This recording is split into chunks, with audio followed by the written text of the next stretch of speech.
Welcome back. جیسا کہ ہم بات کر رہے ہیں چیئرمین سینٹ اور سینٹ کے چیئرمین سینٹ اور ڈپٹی چیئرمین سینٹ کے لیے انتخابات آج ہو رہے ہیں اور اس کے لیے آج سینٹ کا اجلاس بھی بلایا گیا ہے.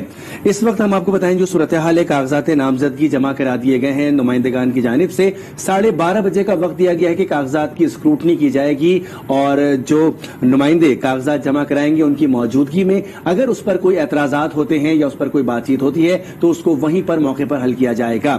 اسی پر ہم بات کر رہے ہیں. آج ہمارے ساتھ موجود ہیں ہمارے نمائندے طارق چودھری اسٹوڈیو میں موجود ہیں، جبکہ ریحان شیخ جو اس وقت پارلیمنٹ ہاؤس کے باہر موجود ہیں. سب سے پہلے طارق چودھری یہ بتائے گا کہ جس طرح سے اسکروٹنی کا عمل ہو جائے گا یہ معمول کی کارروائی ہو جائے گی، لیکن جس طرح سے اس کی ایک تیاری کی گئی ہے جو کہ ہم پچھلے 1-2 ہفتے سے دیکھ رہے ہیں اپوزیشن کی جانب سے، حکومت کی جانب سے، کبھی اپنے نمبر زیادہ بتائے جاتے ہیں، کبھی دوسرے کے نمبرز کم بتائے جاتے ہیں. تو آج یہ فیصلہ ہو جائے گا تو کیا ہوتا نظر آ رہا ہے کہ دوبارہ حکومت کے لیے تھوڑا مشکل وقت تو نظر نہیں آ رہا کہ پہلے حکومت کے لیے جب مشکل وقت تھا تو ہم نے دیکھا کہ عمران خان صاحب کو دوبارہ اعتماد کا ووٹ لینا پڑا تھا. دیکھیں سینٹ کے نتائج جو ہیں وہ تو ظاہر مختلف ہوں گے. سینٹ کے نتائج کے بعد جو ہے اگر ہم ہائپوتھیٹیکل بات کر رہے ہیں، اگر حکومت کی توقعات کے برعکس جو ہے کوئی فیصلہ آیا اور اپوزیشن کا الائنس جیت گیا تو پھر کیا سینیریو ہوگا؟ اگر حکومت کا کینڈیڈیٹ حکومت کا چیئرمین ڈپٹی چیئرمین بن گیا تو پھر کیا سینیریو ہوگا؟ اپوزیشن کی کیا اسٹریٹجی ہوگی؟ ظاہر ہے اس دفعہ ویسے تو پہلے بھی پرائم منسٹر پر لازم نہیں تھا، اوبلیگیشن نہیں تھی کہ وہ اعتماد کا ووٹ لیں.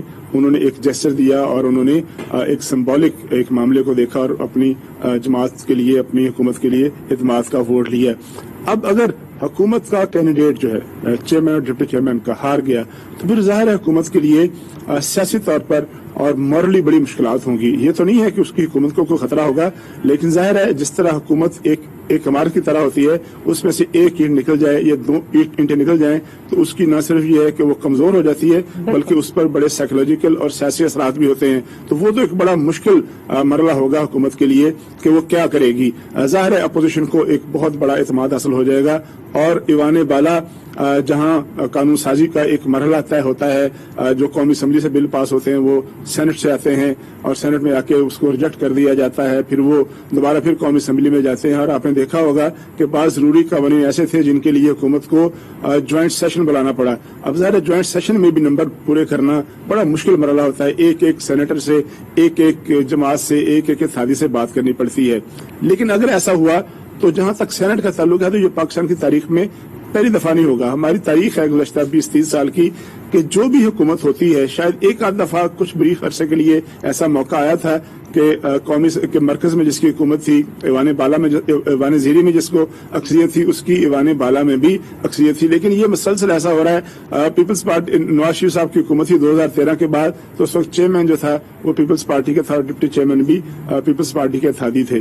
اس کے بعد جب 2018 کے الیکشن 12 مارچ کو آنے والے تھے تو اس وقت پہلی دفعہ یہ امکان پیدا ہوا تھا کہ مسلم لیگ نون کی جو کہ حکومت ہے تو اس کی اکثریت ہو جائے گی. لیکن وہ آپ کو پتا ہے کہ بلوچستان سے ایک ایپیسوڈ شروع ہوا اور الٹیمیٹلی صادق سنجرانی 12 مارچ 2018 کو چیئرمین بن گئے اور پیپلز پارٹی کا جو سلیم مانڈوی والا صاحب تھے وہ ڈپٹی چیئرمین بن گئے اور ایوان چلتا رہا.